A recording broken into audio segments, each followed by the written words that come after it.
श्रीमद् भगवद गीता यथारूप अध्याय 17 है। श्रद्धा के विभाग, द डिवीजन ऑफ फेथ। श्लोक 23।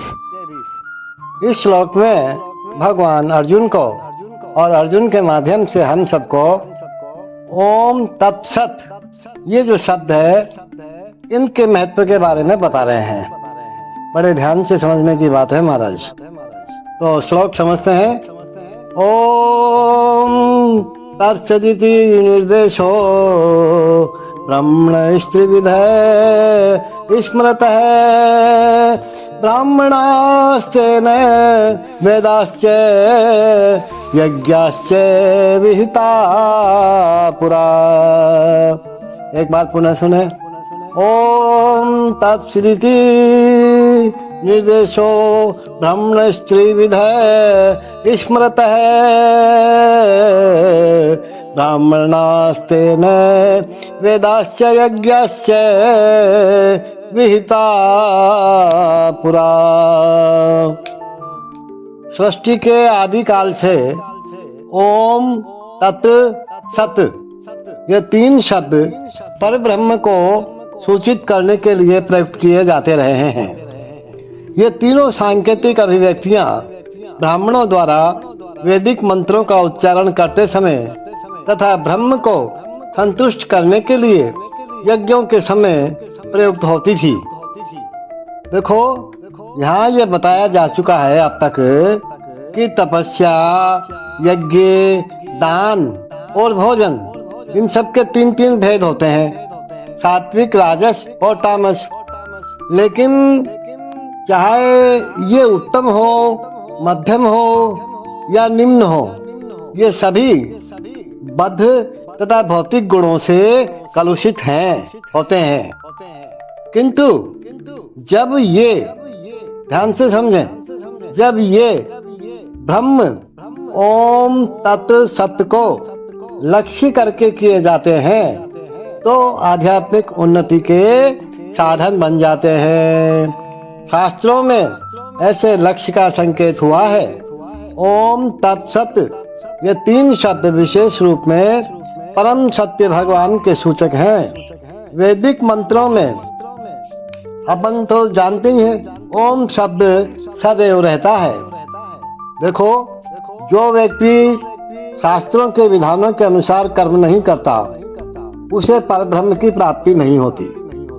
भले ही उसे क्षणिक फल प्राप्त हो जाए, लेकिन उसे चरम गति प्राप्त नहीं हो पाती।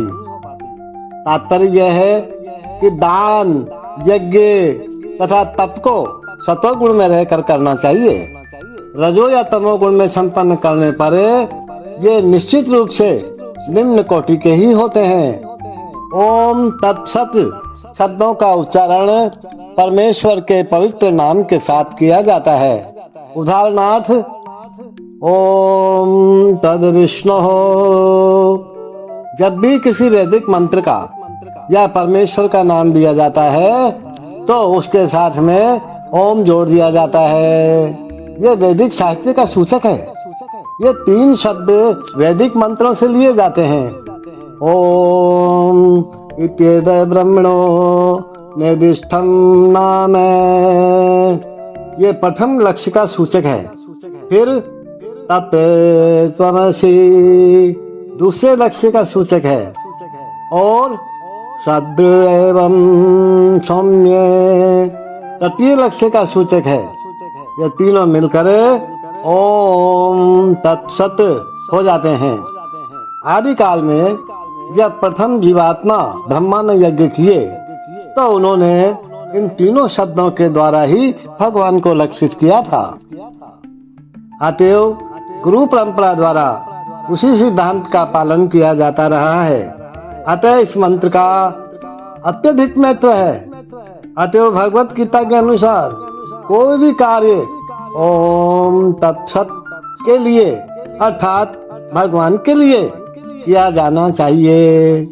जब कोई इन तीनों शब्दों के द्वारा तप, दान तथा यज्ञ संपन्न करता है तो वह कृष्ण भावनामृत में कार्य करता है।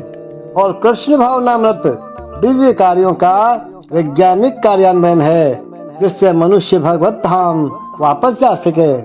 ऐसी दिव्य विधि से कर्म करने में शक्ति का क्षय नहीं होता।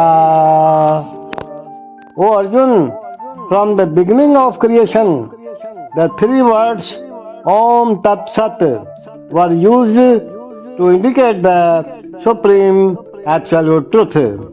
These three symbolic representations were used by Brahmans while chanting the hymns of the Vedas and during sacrifices for the satisfaction of the Supreme. See, it has been explained that penance, sacrifice, charity, and foods are divided into three categories: the modes of goodness, passion, and ignorance. But whether first class, second class, or third class, they are all conditioned, contaminated by the material modes of nature.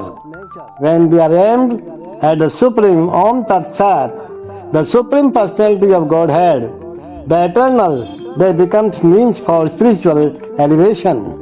In the spiritual injections, such an objective is indicated. These three words, Om Tat Sat, particularly indicate the absolute truth, the Supreme Personality of Godhead. In the Vedic hymns, the word Om is always found. You might have seen it. One who acts without following the regulations of the scriptures will not attain the absolute truth. He will get some temporary result, but not the ultimate end of life. The conclusion is that the performance of charity, sacrifice, and penance must be done in the mode of goodness. Performed in the mode of passion or ignorance, they are certainly inferior in quality. The three words Om Tat Sat are uttered in conjunction with the holy name of the Supreme Lord, that is Om Tat Sat, Om Tat Vishnu. Wherever a Vedic hymn or the holy name of the Supreme Lord is uttered, Om is added. This is the indication of Vedic literature. These three words are taken from Vedic hymns. Om Priyedab Brahmano indicates the first goal.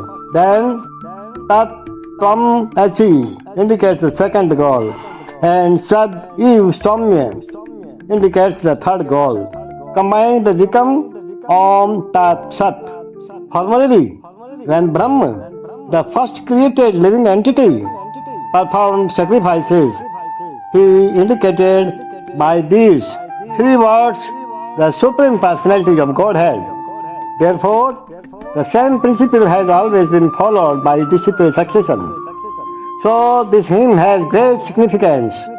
Bhagavad Gita recommends, therefore, that any work done should be done for Om Tat Sat, or for the Supreme Personality of Godhead.